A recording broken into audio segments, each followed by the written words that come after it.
Bismillahirrahmanirrahim. Assalamualaikum warahmatullahi wabarakatuh dan salam sejahtera. Sebelum kaki saya mengolak langkah menerangkan dengan lebih lanjut, izinkan saya perkenalkan diri saya terlebih dahulu. Nama saya Muhammad Syamil Aiman bin Muhammad Saditi dari unit Bahasa Melayu 5. Sebelum itu, sekalian penghargaan saya ucapkan kepada Encik Abdul Ranif bin Jamaluddin atau lebih mesra dipanggil dengan Encik Ran kerana banyak membantu saya dalam menyiapkan tugasan 2 iaitu pembentangan individu bagi subjek GKKO 1062, pengurusan kurikulum dan kesihatan diri. Baiklah, pada hari ini saya akan membentangkan berkaitan dasar utama 2 iaitu penyertaan murid dalam kegiatan kurikulum adalah wajib. Pertama, apakah matlamat dasar utama 2? Matlamat dasar utama 2. Dalam matlamat dasar utama 2, matlamat gerak kerja kurikulum yang dikehendaki ialah penyertaan setiap orang pelajar.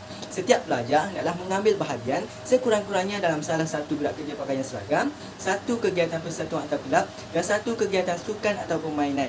Seterusnya, implikasi dasar utama 2. Hal ini akan diterangkan berdasarkan perkara 5.1 Surat Perkeliling Iktisas Bilangan 1 tahun 1985 Jilid 2 perkara 29. Pertama, implikasi peluang. Perkara 5.1 tadi menyatakan bahawa sekolah perlu mewujudkan peluang yang seluas-luasnya kepada murid menyertai kegiatan kurikulum yang mereka minati.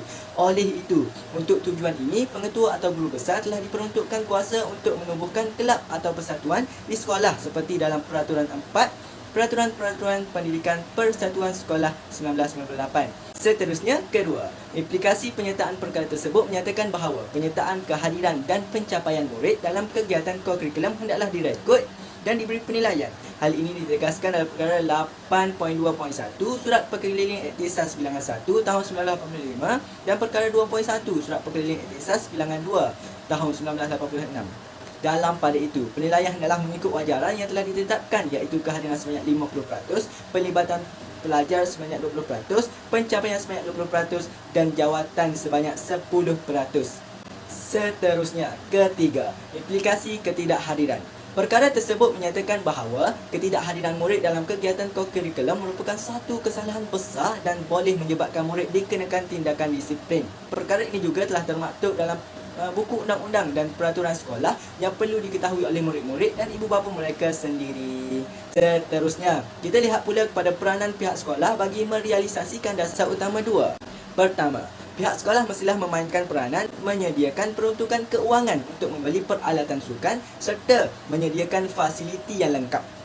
Peralatan sukan yang cukup dan lengkap amalah diperlukan bagi menjalankan aktiviti seperti permainan bola sepak, badminton, takraw, bola jaring dan lompat tinggi.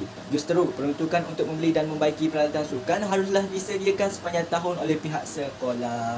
Seterusnya, kedua, pihak sekolah seharusnya memainkan peranan dan memberi anugerah atau inisiatif sebagai galakan kepada murid yang memperoleh keputusan cemerlang dalam bidang akademik maupun kurikulum.